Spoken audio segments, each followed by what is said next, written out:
सच में अपने हृदय पे हाथ रख के देखो, आप मोह ममता छोड़ना चाहते हैं या नहीं छोड़ना चाहते।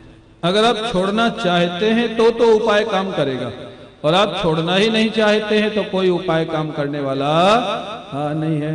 कई लोग कहेंगे महाराज छोड़ना चाहते, लेकिन ये बात सच नहीं है। जरूर कुछ लोग छोड़ना चाहते, लेकिन कहने वालों में भी सब छोड़ना नहीं चाहते, ये भी सच है।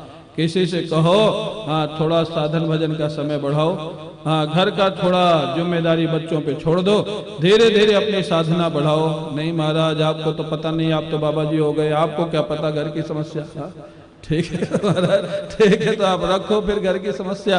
तो उसके बाद तो पहला प्रश्न है कि आप छोड़ना चाहते हैं या नहीं। छोड़ना चाहते, मैं प्रायः सुनाता हूँ, एक हमारे जिनसे हमने पढ़ा है वेदांत और न्याय, पूज्य स्वामी वामदेव जी महाराज बड़े विरक्त महात्मा थे।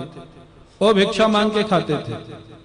वो अलीगढ़ के पास एक गांव में भिक्षा मांगने गए, तो एक 75 साल का बूढ़ा बैठा था और 5 साल का उसका पौत्र जानते हो ना, ग्रैंड सन, वो 5 साल का उसका पौत्र हाथ में छोटा सा जूता लिए अपने दादाजी के सिर पे मार रहा, और वो दादाजी बैठे बैठे रो रहे। मैंने इसीलिए सब किया था, आज पौत्र मेरे को जूता मार रहा है। रो रहे दरवाजे पे बैठे। महात्मा जी ने कहा बेटा हो गया, बेटे को बेटा हो गया, अब यहाँ क्या कर रहे हो, वृंदावन जाके भजन करो, क्यों रोते हो। जानते हो उसने रोना बंद कर दिया। महात्मा जी से कहा पौत्र मेरा है, सिर मेरा है, मेरे को मार रहा है, आपको क्या तकलीफ है इसमें।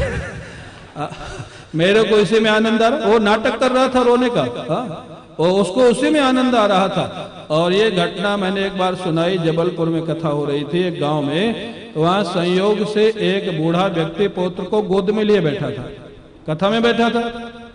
वो बीच में ही खड़ा हो गया, क्षत्रिय जाति का उसका शरीर था, स्वभाव तेज होता है क्षत्रिय का।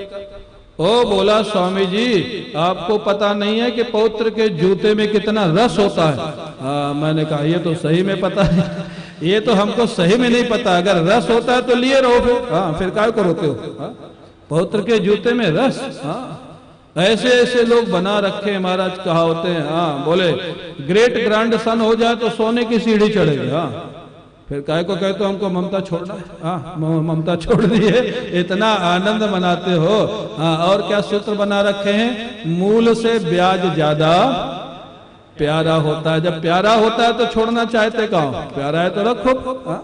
तो पहली शर्त है आप छोड़ना चाहते हो क्या। अगर आप छोड़ना चाहते हो ईमानदारी से, तो दूसरी शर्त है दुनियादारी से, मोह ममता से मुक्त हुआ कोई महात्मा आपको मिला है क्या। आप छोड़ना तो चाहते हैं, लेकिन जिसने छोड़ दिया है ऐसा कोई गाइड भी तो आपको चाहिए ना, कोई गुरु भी तो चाहिए ना, कोई महात्मा भी तो चाहिए ना। आप छोड़ना चाहते हैं लेकिन आपको कोई गाइड करने वाला नहीं, तो कैसे छोड़ोगे। ऐसा महापुरुष जैसे हमारे गुरुदेव पूज्य स्वामी श्री अखंडानंद जी महाराज, जैसे पूज्य रोटीराम बाबा जी महाराज, ऐसे महापुरुष मिल जाए जो उसमें नित्य मुक्त है, नित्य मुक्ति का आनंद लेते हैं। ऐसा महापुरुष मिला है क्या, दूसरी शर्त। और अगर ऐसा महापुरुष मिला है जो स्वयं छूटा हुआ है दुनिया के बंधनों से, उसके बाद महापुरुष के पास आप केवल बंधन मुक्त होने के लिए जाते हो क्या, किस लिए जाते हो। हमारे गुरु जी के पास लाखों लोग आते थे, लेकिन भगवान को पाने के लिए कितने लोग आए।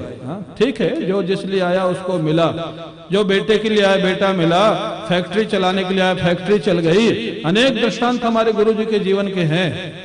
लेकिन गुरु जी कहते थे इतने बड़े जीवन में केवल ईश्वर को पाने के लिए कोई मेरे पास आया हो ऐसा मेरे को याद नहीं।